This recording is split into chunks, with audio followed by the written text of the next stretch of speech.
Good morning. ప్రభువైన యేసుక్రీస్తు వారి పరిశుద్ధ నామములో అందరికీ శుభాలు.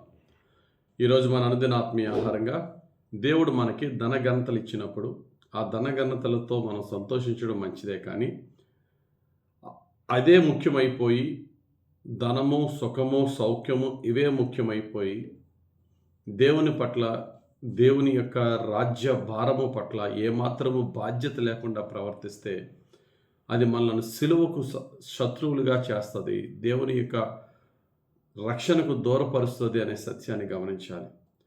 అంచె దినములలో మనుషులు ఏ విధంగా దుర్మార్గులైపోతారు అని చెప్తూ తిమోతికి రాసిన 2వ పత్రికలో 3వ అధ్యాయం 4వ వచనంలో పౌలు భక్తుడు ఈ మాటలు రాశారు. ద్రోహులు, మూర్ఖులు, గర్వాంధులు దేవుని కంటే సుఖానుభావం ఎక్కువగా ప్రేమించేవారట. దేవుని కంటే సుఖాన్ని ఎక్కువ ప్రేమించేవారు. డబ్బు సంపాదించాలి, లగ్జరీగా ఉండాలి, ఆ సరదా, ఈ సరదా, ఆ అలవాటు, ఈ అలవాటు, రకరకాలుగా ఈ వరల్డ్ని ఎంజాయ్ చేయాలి అని అనుకునేవారు. గమనించండి, అటువంటి వారిని సిలువకు శత్రువులు అంటారు పౌలు భక్తుడు. చూడండి ఆ మాట, ఫిలిప్పీలకు రాసిన పత్రిక 3:18లో అనేకులు క్రీస్తు సిలువకు శత్రువులుగా నడుచుకొనుచున్నారు, వీరిని గూర్చి నేను ఏడ్చుచూ చెప్తున్నాను అంటున్నాడు ఈ మాట. అటువంటి వారి యొక్క బుద్ధి ఎటువంటిదట? వారి కడుపే వారి దేవుడు. వారు భూ సంబంధమైన వాటి మీదే మనసు ఉంచుతారట. ఇంకా వారి కడుపే వారి దేవుడు అంటే సంపాదించామా, సంపాదించిన దాంతో సుఖపడుతున్నామా, కావాల్సింది తింటున్నామా, త్రాగుతున్నామా, అంతే. నేను యేసు ప్రభుని తెలుసుకున్నాను, నాకు రక్షణ రావడానికి కారణం యేసు ప్రభు తన శిలువ మీద చేసిన త్యాగం మొదలుకొని ఎంతమంది హతసాక్షుల వల్ల ఈ రోజుకి నా వరకు రక్షణ వచ్చింది. నా వంతు బాధ్యత, నా ప్రభు కొరకు నేను ఏం చేస్తున్నాననే ఆలోచన కూడా లేకపోవడం. ప్రభువుని నమ్ముతారు, బాప్తిసం తీసుకుంటారు, చర్చిలో మెంబర్స్గా ఉంటారు, కానీ ఏమాత్రము భారము కలిగిన వారముగా, ఏమాత్రము క్రీస్తు యొక్క ప్రేమను ఈ లోకానికి చాటి చెప్పడానికి ఏమీ కాంట్రిబ్యూట్ చేయలేక, టైం ఇవ్వరు, ధనము దేవుని పరిచర్యకు ఉపయోగించరు, లేకపోతే వారి బలము, వారి శక్తి, వారి సహవాసం ఏది కాదు. ఏదో చర్చికి వెళ్ళామా, వచ్చేసామా. మనం ఉద్యోగం చేస్తున్న చోట దేవుని కొరకు నిలబడాలి, యథార్థతతో నిలబడి, ఏమి కాదు. సంపాదిస్తున్నామా, అది ఎలా సంపాదించినా పర్లేదు, ఎంజాయ్ చేస్తున్నామా, లైఫ్ని చక్కగా మరి ప్రాణమా, తినుము, త్రాగుము, సుఖించమన్నట్టుగా ఉంటున్నామా అనే స్థితిలో ఉంటే వారే సిలువకు శత్రువులు అని భక్తుడైన పౌలు చెప్తున్నారు.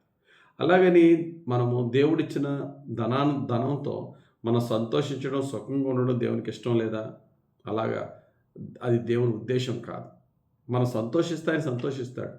God delights in the well being of his servant అన్నాడు. తన సేవకుని క్షేమమును చూచి ఆయన ఆనందిస్తాడట. 35వ కీర్తన 27వ వచనంలో నీలో ఆత్మ వర్ధిల్లుచున్న ప్రకారం అన్ని విషయాలను సౌఖ్యంగా ఉండాలని నీ కొరకు ప్రార్థన చేస్తానంటున్నాడు యోహాను రాసిన 3వ పత్రికలో 2వ వచనంలో.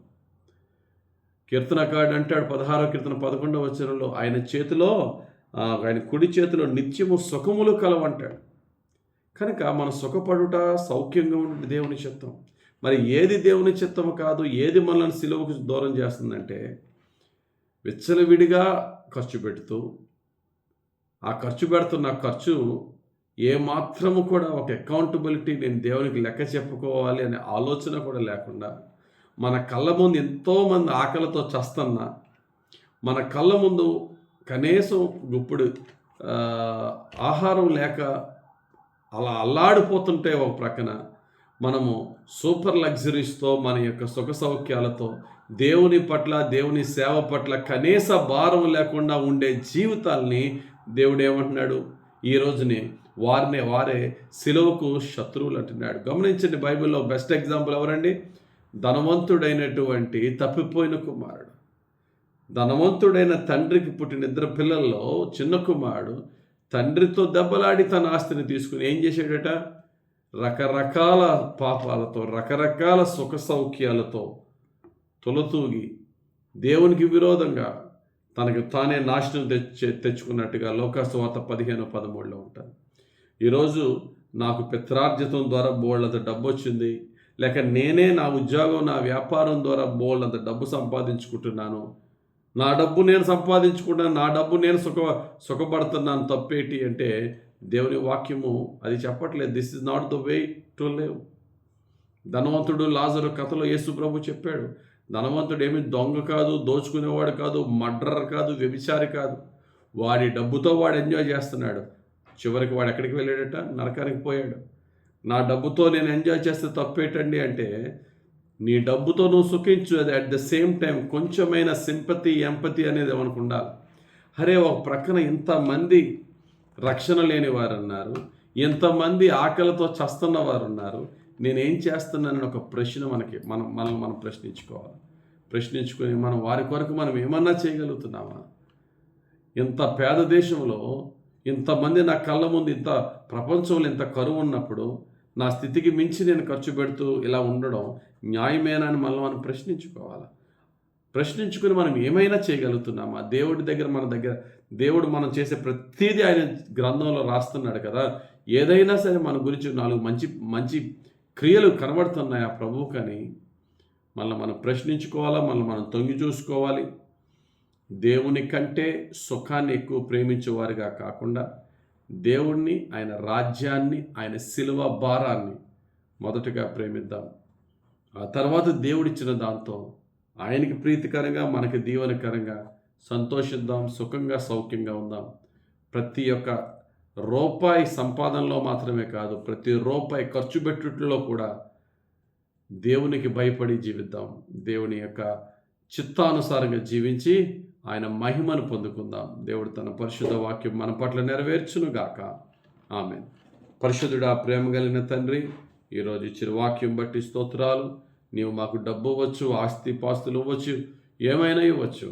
వాటిని ఖర్చు పెట్టే విధానంలో ప్రభువా, నీ పట్ల భారము, ఈ దేశంలో, ఈ ప్రపంచంలో అయా ఆకలి తల్లాడుతూ రకరకాల ఇబ్బందులతో ఉన్న వారి పట్ల భారము కలిగి నీ ప్రేమ పరిచర్యలోను, నీ సువార్త పరిచర్యలోను మాదంటూ పాత్ర ఖచ్చితంగా ఉంటూ అయ్యా మీరిచ్చిన దాంట్లో అయ్యా నీకు ప్రీతికరంగా సుఖ సౌఖ్యం కలిగి ఉండే భాగ్యము దయచేయమని, లోకాశల పట్ల ఆసక్తిని మాలో తీసివేయమని, నీ శిలువ భారము, శిలువ పట్ల అయా నీ రాజ్య సువార్త పట్ల ఆసక్తి మాలో పెంచి మమ్మల్ని నీకు ప్రీతికరంగా నడిపించమని యేసు నామములో ప్రార్థిస్తూ మమ్మల్ని నీ పాదాలకు అప్పగించి వేడుకొనిచున్నాము తండ్రి.